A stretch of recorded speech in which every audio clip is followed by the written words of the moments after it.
주신 은혜에 감사하는 5분 묵상입니다. 오늘 말씀은 요한계시록 14장 14절에서 20절로 두 개의 낮, 두 개의 결말이라는 제목으로 은혜를 나누도록 하겠습니다.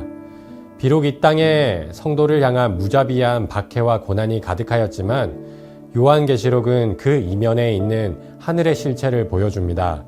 하나님께서 자기 백성을 지키시며 악인의 횡포를 내버려 두지 않으십니다.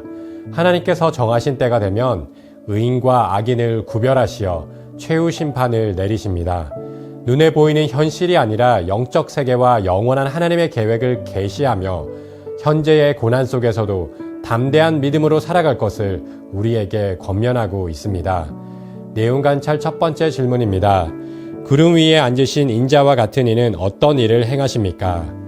14절에서 16절 말씀을 보면 흰 구름 위에 앉으신 인자와 같은 이는 머리에 금 면류관을 쓰고 손에는 예리한 낫을 가졌는데요. 낫을 휘둘러 땅의 곡식을 거두었습니다. 인자와 같은 이는 예수님이신데 본문은 예수님을 세 가지 영광스러운 이미지로 묘사하고 있습니다. 먼저 흰 구름 위에 앉으셨는데요. 요한계시록에서 흰색은 순결, 지혜, 영광, 승리를 상징하고 구름은 하나님의 임재와 통치를 상징합니다. 따라서 흰 구름 위에 앉으셨다는 것은 예수님께서 하늘 보좌에 앉으신 통치자이시며 세상의 모든 역사를 주관하시는 심판자이심을 나타냅니다. 또한 금 면류관을 쓰셨다는 것은 예수님이 왕적 권세와 주권을 가지신 분이심을 알려주는 표현입니다. 그리고 예리한 낫을 가지셨는데 이는 마지막 추수 때에 있을 하나님의 공의로운 심판을 상징합니다.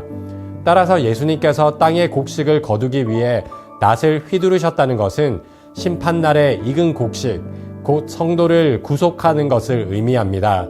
마치 농부가 알곡과 가라지를 구별하여 추수하듯 종말의 때에 예수님께서 택함 받은 백성을 모으셔서 구원을 완성하시는 장면입니다. 두 번째 질문입니다. 제단에서 나온 다른 천사는 무엇을 행하며 그 결과는 어떠합니까? 17절에서 19절 말씀을 보면 제단에서 나온 다른 천사는 예리한 낫을 가졌는데 이 낫은 더 이상 구원을 위한 낫이 아니라 심판의 낫입니다. 다시 말해 이 천사는 하나님의 공의에 따라 심판을 집행하는 대리자입니다. 하나님의 은혜를 거부하고 죄의 열매를 맺은 포도로 상징된 자들을 포도주 틀에 던집니다. 마치 포도가 짓밟혀 즙이 짜이듯 하나님을 거역하고 성도를 학대했던 모든 악인들이 하나님의 진노를 받게 됩니다.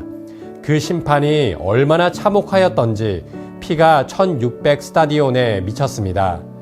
1600 스타디온은 약 300km로 이스라엘 남북을 아우르는 광대한 면적입니다.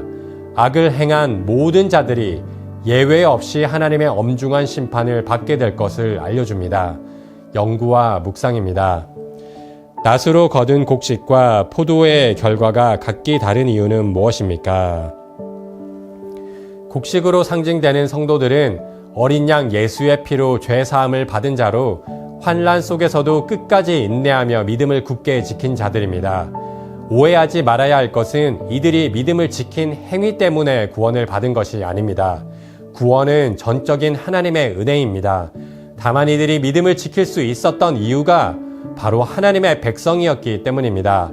마치 사과 나무는 사과 열매를 맺는 것처럼 하나님의 백성은 인내와 순종의 열매를 맺는 것입니다. 이처럼 믿음을 지킨 자들은 하나님께서 천국의 창고로 모으셨습니다. 그리고 모든 수고를 그치고 영원한 안식으로 들어가는 복을 누리게 하셨습니다. 반면에 포도로 상징되는 악인들은 끝까지 하나님을 대적하고 교회를 핍박하며 우상숭배와 죄악의 열매를 맺었습니다. 회개로 이끄시는 복음의 초청을 거부하며 하나님의 은혜를 멸시한 자들입니다. 그리하여 하나님의 심판의 낫이 휘둘러졌을 때 이들은 진노의 포도주 틀에 던져졌습니다. 결국 두 낫의 결과가 다른 이유는 복음에 대한 반응의 유무에 있습니다.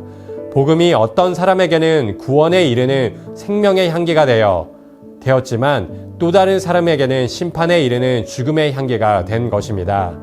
느낀 점입니다.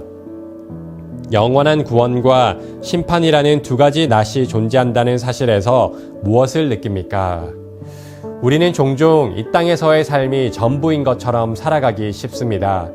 눈에 보이는 성공, 무엇을 먹을까, 무엇을 입을까, 마실까 하는 염려, 당장의 유익 때문에 우리 마음이 흔들릴 수 있습니다.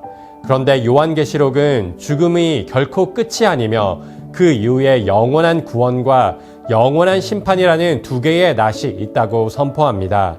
이 말씀은 우리의 시선을 이 땅에서 하늘로, 순간에서 영원으로 인도합니다. 영원의 시각으로 보면 이 땅에서의 환난과 고난은 지나가는 순간일 뿐입니다. 선교사 짐 엘리엇이 고백한 것처럼 영원한 것을 얻기 위하여 영원하지 않는 것을 버리는 것은 결코 어리석은 일이 아닙니다. 주를 위하여 참고 견디며 인내한 그 모든 수고와 헌신과 눈물을 하나님께서 기억하십니다. 그리고 마지막 날 영원한 구원과 심판의 낫을 휘두르실 것입니다. 우리는 이 말씀의 위로와 소망을 얻는 동시에 거룩한 긴장과 경외 속에 경건한 삶을 살아가길 결단해야 합니다. 말씀에 대한 우리의 결단과 적용입니다. 사실 우리는 모두 진노의 포도주 틀에 던져 마땅한 죄인입니다. 계시록에서 기록된 모든 엄중한 심판은 하나님을 거역한 우리 모두가 받아야 할 공의로운 징벌입니다. 포도처럼 밟혀 터지고 흘려야 할 피는 우리의 피였습니다. 그런데 하나님께서 우리를 택하셨고 그 진노의 심판을 우리 대신 친히 담당하셨습니다. 어린 양 예수께서 그 진노의 포도주 틀에 자신을 던지셨습니다.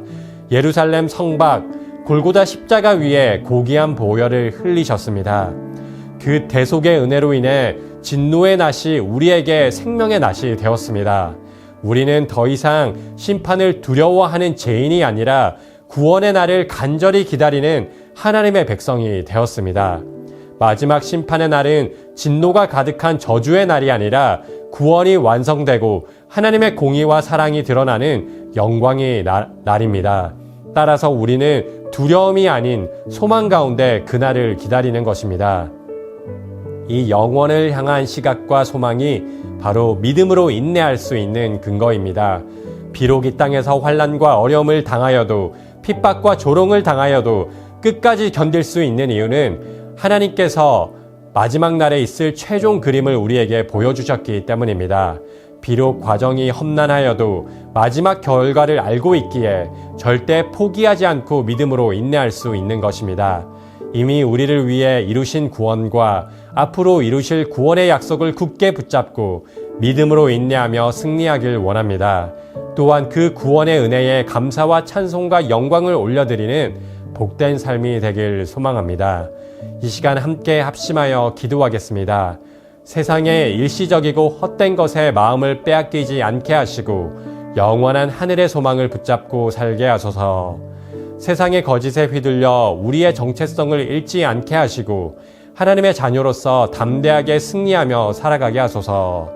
우리 거룩한 문성문교회가 하나님의 때를 기다리며 믿음으로 인내하며 성숙한 열매로 하나님께 영광을 돌리게 하소서.